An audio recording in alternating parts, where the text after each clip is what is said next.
ನಮಸ್ಕಾರ. ಮಹಿಳೆಯರು ಎನ್ಯುಮರೇಷನ್ ಫಾರ್ಮ್‌ನ ಯಾವ ರೀತಿಯಲ್ಲಿ ತುಂಬಬೇಕು ಅಂತ ನಾನು ಈ ವಿಡಿಯೋದಲ್ಲಿ ತಿಳಿಸ್ಕೊಡ್ತೇನೆ. ತುಂಬ ಜನಕ್ಕೆ ಕನ್ಫ್ಯೂಷನ್ ಇದೆ. ನಾನು 2002ಕ್ಕಿಂತ ಮುಂಚೆನೇ ಮದುವೆ ಆಗಿದ್ದೇನೆ. ವೋಟರ್ ಲಿಸ್ಟಲ್ಲಿ ನನ್ನ ಗಂಡನ ಹೆಸರಿದೆ. ಸೊ ನಾನಿವಾಗ ನನ್ನ ಗಂಡನ ಹೆಸರನ್ನ ಹಾಕಬೇಕಾ? ಇಲ್ಲ ನನ್ನ ತಂದೆ ಹೆಸರನ್ನ ಹಾಕಬೇಕಾ ಅಂತ ತುಂಬ ಜನಕ್ಕೆ ಕನ್ಫ್ಯೂಷನ್ ಇದೆ.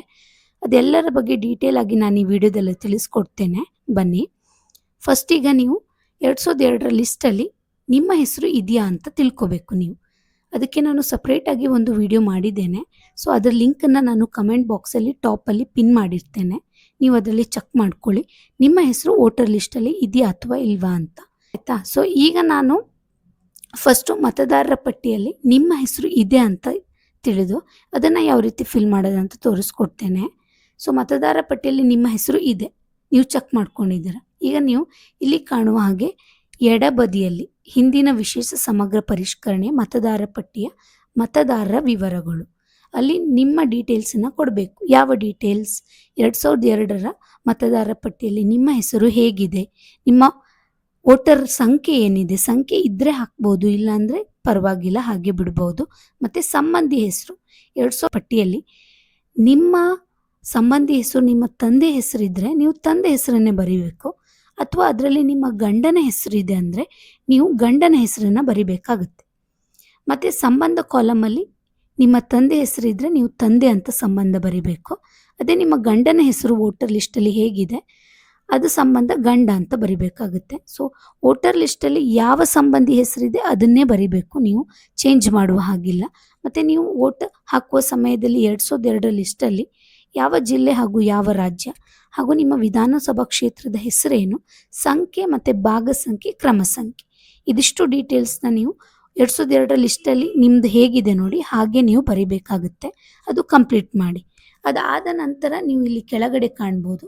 ಕೆಳಗಡೆ ಬಂದು ಈಗ ನಿಮ್ಮ ಪ್ರಸ್ತುತ ಡೀಟೇಲ್ಸನ್ನ ಇಲ್ಲಿ ಹಾಕಬೇಕು. ನಿಮ್ಮ ಜನ್ಮ ದಿನಾಂಕ, ನಿಮ್ಮ ಆಧಾರ್ ಸಂಖ್ಯೆ ಐಚ್ಛಿಕ ಇದೆ, ನೀವು ಇಷ್ಟ ಇದ್ದರೆ ಹಾಕ್ಬೋದು. ಮೊಬೈಲ್ ನಂಬರ್ ಹಾಕ್ಬೋದು. ತಂದೆ ಹೆಸರು, ನಿಮ್ಮ ತಂದೆ ಹೆಸರು ಈಗ ಪ್ರಸ್ತುತ ನಿಮ್ಮ ಡಾಕ್ಯುಮೆಂಟಲ್ಲಿ ಏನಿದೆ ಅದನ್ನು ಕೊಡಿ. ಹಾಗೆ ಅವರ ಸಂಖ್ಯೆ, ವೋಟರ್ ಸಂಖ್ಯೆ ಲಭ್ಯ ಇದ್ದರೆ ಹಾಕಿ, ಇಲ್ಲಾಂದರೆ ಹಾಗೆ ಬಿಡಿ. ಮತ್ತು ತಾಯಿ ಹೆಸರು ನಾನಿಲ್ಲಿ ಕಮಲಾಕ್ಷಿ ಅಂತ ಕೊಟ್ಟಿದ್ದೇನೆ ನೋಡಿ. ಇದು ನಿಮ್ಮ ತಾಯಿ ಹೆಸರು, ನಿಮ್ಮ ಹೆಸರು ಏನಿದೆ ತಾಯಿ ಹೆಸರು ಅದನ್ನು ನೀವು ಹಾಕಬೇಕು. ಪ್ರಸ್ತುತ ನಿಮ್ಮ ಡಾಕ್ಯುಮೆಂಟಲ್ಲಿ ಏನಿದೆ ಅದನ್ನು ಹಾಕಿ. ಹಾಗೆ ಸಂಗಾತಿ ಹೆಸರು, ನಿಮಗೆ ಮದುವೆ ಆಗಿದ್ದರೆ ನಿಮ್ಮ ಸಂಗಾತಿ ಹೆಸರನ್ನು ಬರೀಬೇಕು. ಇಲ್ಲೀಗ ನಾನು ಮಹಿಳೆಯರಿಗೆ ಹೇಳೋದ್ರಿಂದ ನಿಮ್ಮ ಗಂಡನ ಹೆಸರನ್ನು ನೀವಿಲ್ಲಿ ಬರೀರಿ. ಹಾಗೆ ನಿಮ್ಮ ಗಂಡನ ವೋಟರ್ ಸಂಖ್ಯೆ ಲಭ್ಯ ಇದ್ದರೆ ಅದನ್ನು ಇಲ್ಲಿ ಬರೆದು ನೀವು ಸೈನ್ ಮಾಡಿ ಕೊಡಬೇಕು.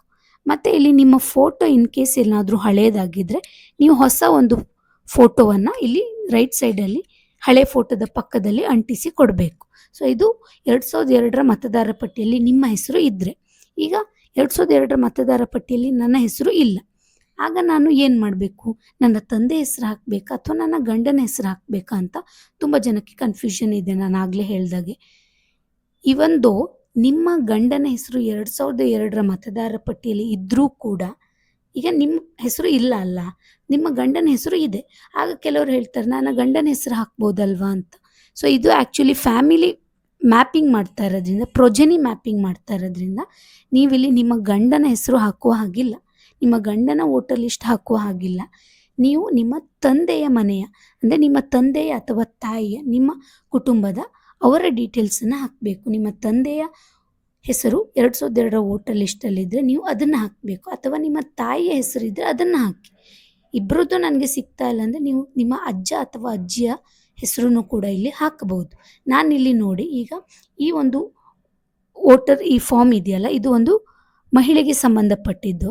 ಸೊ ಇದರಲ್ಲಿ ಈಗ ಆ ಮತದಾರರ ಹೆಸರು ಏನಿದೆ ಅಲ್ವಾ, ಈಗ ಮಹಿಳೆ ಒಂದು ಎಕ್ಸಾಂಪಲ್, ನಿಮ್ಮ ಹೆಸರು ಸುಜಾತ ಅಂತ ತಿಳಿಯುವ, ಮತದಾರರ ಹೆಸರು ಸುಜಾತ ಅಂತ. ಸೊ ಈಗ ಸುಜಾತ ಅವರು 2002ರ ಪಟ್ಟಿಯಲ್ಲಿ ಇಲ್ಲ, ಅವರ ಗಂಡ ಇದ್ದಾರೆ, ಆದರೆ ಅವರ ತಂದೆ ಹೆಸರನ್ನೇ ನೀವಿಲ್ಲಿ ಬಲಬದಿಯಲ್ಲಿ ಹಾಕಬೇಕು. ಸುಜಾತ ಅವರ ತಂದೆ ಹೆಸರೇನು? ರಾಘವೇಂದ್ರ ಅಂತ. ಸೊ ಅದನ್ನು ನೀವಿಲ್ಲಿ ಬರಿಬೇಕು. ನಿಮ್ಮ ತಂದೆಯ ಮತದಾರರ ಸಂಖ್ಯೆ ಇದ್ದರೆ ಈ ಸಂಖ್ಯೆ ಈಗಿನ ಸಂಖ್ಯೆ ಅಲ್ಲ, 2002ರ ಪಟ್ಟಿಯಲ್ಲಿ ಏನು ಸಂಖ್ಯೆ ಇದೆ ಆ ಸಂಖ್ಯೆಯನ್ನು ಬರಿಬೇಕು. ಹಾಗೆ ಸಂಬಂಧಿ ಹೆಸರು ರಾಘವೇಂದ್ರ ಅಂತ ಇದ್ದಾರಲ್ಲ ನಿಮ್ಮ ತಂದೆ, ಅವರ ತಂದೆ ವೋಟರ್ ಲಿಸ್ಟಲ್ಲಿ ಯಾವ ಸಂಬಂಧ ಇದೆ ಅದನ್ನು ಬರಿಬೇಕು. ಈಗ ತಂದೆ ಅಂದ ಕೂಡಲೇ ವೋಟರ್ ಲಿಸ್ಟಲ್ಲಿ ಈಗ ತಾಯಿ ಹೆಸರಿದೆ, ನೀವು ಅದನ್ನೇ ಬರಿಬೇಕಾಗ್ತದೆ ಸಂಬಂಧಿ.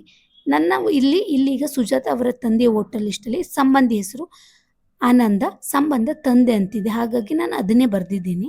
ನಿಮ್ಮ ವೋಟರ್ ಲಿಸ್ಟಲ್ಲಿ ನಿಮ್ಮ ತಂದೆಯ ಸಂಬಂಧಿ ಏನಿದೆ ನೀವು ಅದನ್ನೇ ಬರೀರಿ. ಹಾಗೆ ಯಾವ ಜಿಲ್ಲೆ, ಯಾವ ರಾಜ್ಯ, ಯಾವ ವಿಧಾನಸಭಾ ಕ್ಷೇತ್ರ ಹಾಗೂ ಭಾಗ ಸಂಖ್ಯೆ ಮತ್ತು ಕ್ರಮ ಸಂಖ್ಯೆ ಇದು ಏನಿದೆ ಅದನ್ನೇ ಬರೀಬೇಕು 2002ರ ಲಿಸ್ಟಲ್ಲಿ. ಸೊ ಇದರಲ್ಲಿ ನಿಮಗೆ ಯಾವುದೇ ಡೌಟ್ ಇಲ್ಲ ಅಂತ ನಾನು ಭಾವಿಸ್ತೇನೆ. ನಿಮ್ಮ ಗಂಡನ ಹೆಸರು ಲಿಸ್ಟಲ್ಲಿ ಇದ್ದರೂ ಕೂಡ ನೀವು ನಿಮ್ಮ ತಂದೆ ಹೆಸರನ್ನು ಬರಿಬೇಕು. ನೆನಪಿರಲಿ, ತಂದೆ ಅಥವಾ ತಾಯಿ ಯಾರದ್ದಾದರೂ. ಇದರಲ್ಲಿ ನಾನು ತಂದೆ ಹೆಸರನ್ನ ಬರೆದಿದ್ದೀನಿ. ಈಗ ನೆಕ್ಸ್ಟು ಕೆಳಗಡೆ ಬಂದರೆ ನಿಮ್ಮ ಪರ್ಸ್ನಲ್ ಅಂದರೆ ಪ್ರಸ್ತುತ ಡೀಟೇಲ್ಸನ್ನು ನೀವು ಇಲ್ಲಿ ಬರಿಬೇಕಾಗುತ್ತೆ. ಇಲ್ಲಿ ಈಗ ಸುಜಾತ ಅವರ ಜನ್ಮ ದಿನಾಂಕವನ್ನು ಬರೀಬೇಕು. ನಿಮ್ಮ ಪ್ರಸ್ತುತ ಜನ್ಮ ದಿನಾಂಕ ನಿಮ್ಮ ಡಾಕ್ಯುಮೆಂಟಲ್ಲಿ ಯಾವ ರೀತಿ ಇದೆ ಹಾಗೆ ಬರೀರಿ. ನಿಮ್ಮ ಆಧಾರ್ ಸಂಖ್ಯೆಯನ್ನು ಬರೆದು ಮೊಬೈಲ್ ನಂಬರ್ ಲಿಂಕ್ ಆಗಿದೆ, ನೀವು ಮೊಬೈಲ್ ನಂಬರನ್ನು ಹಾಕ್ಬೋದು. ಮತ್ತು ತಂದೆಯ ಅಥವಾ ಪೋಷಕರ ಹೆಸರು, ಇಲ್ಲಿ ನಿಮ್ಮ ತಂದೆ ಹೆಸರು ಏನಿದೆ ರಾಘವೇಂದ್ರ ಅಂತ ಇದೆ. ಸೊ ಇನ್ ಕೇಸ್ ನಿಮ್ಮ ತಂದೆ ಹೆಸರು ಬೇರೆ ಇದೆ, ಈಗ ಫಾರ್ ಎಕ್ಸಾಂಪಲ್ ರಾಘವೇಂದ್ರ ರಾವ್ ಅಂತ ಇದೆ ಅಂದ್ಕೊಳ್ಳಿ, ಆಗ ನಿಮ್ಮ ಡಾಕ್ಯುಮೆಂಟಲ್ಲಿ ಏನಿದೆ ನೋಡಿ ರಾಘವೇಂದ್ರ ರಾವ್ ಇದ್ರೆ ನೀವು ಅದನ್ನೇ ಬರೀರಿ. ಇದು ಕೇವಲ 2002ರ ಲಿಸ್ಟಲ್ಲಿ ಏನಿದೆ ಅಂತ ಹೆಸರು ಬರೆದಿರೋದು. ನಿಮ್ಮ ಪ್ರಸ್ತುತ ಈಗ ನಿಮ್ಮ ತಂದೆ ಹೆಸರು ನಿಮ್ಮ ಡಾಕ್ಯುಮೆಂಟಲ್ಲಿ ಏನಿದೆ ನೀವು ಅದನ್ನೇ ಬರಿಬೇಕಾಯ್ತಾ.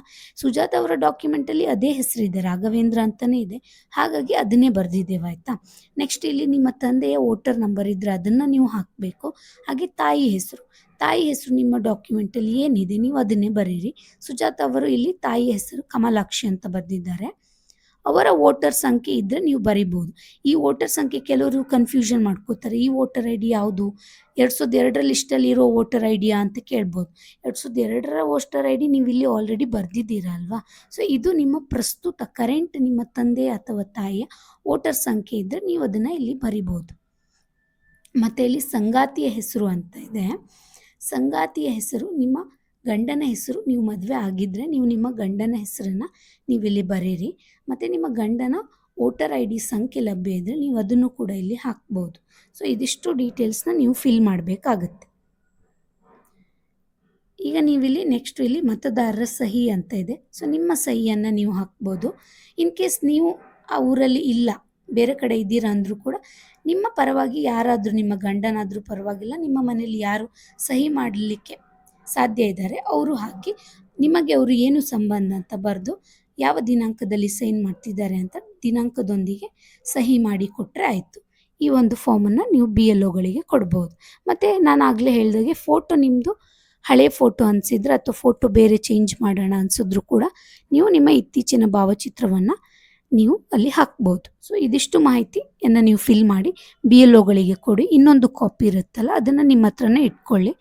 ನೆಕ್ಸ್ಟು ಆಗಸ್ಟ್ 5ರಲ್ಲಿ ನಿಮಗೆ ಡ್ರಾಫ್ಟ್ ರೋಲ್ ಬರುತ್ತಲ್ವ, ಅದರಲ್ಲಿ ನೀವು ಪರಿಶೀಲನೆ ಮಾಡ್ಕೊಳ್ಳಿ. ನಿಮ್ಮ ಹೆಸರು, ನಿಮ್ಮ ಡೀಟೇಲ್ಸು ಎಲ್ಲವೂ ಕೂಡ ಸರಿಯಾಗಿದೆ ಅಂತ ಚೆಕ್ ಮಾಡ್ಕೊಳ್ಳಿ.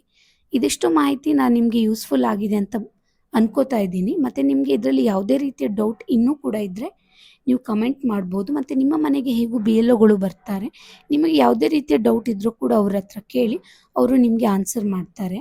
ಸೊ ಮುಂದಿನ ವಿಡಿಯೋದಲ್ಲಿ ಇನ್ನಷ್ಟು ಯೂಸ್ಫುಲ್ ಕಾಂಟೆಂಟ್ ಜೊತೆ ನಿಮ್ಮ ಮುಂದೆ ಬರ್ತೇನೆ. Thank you.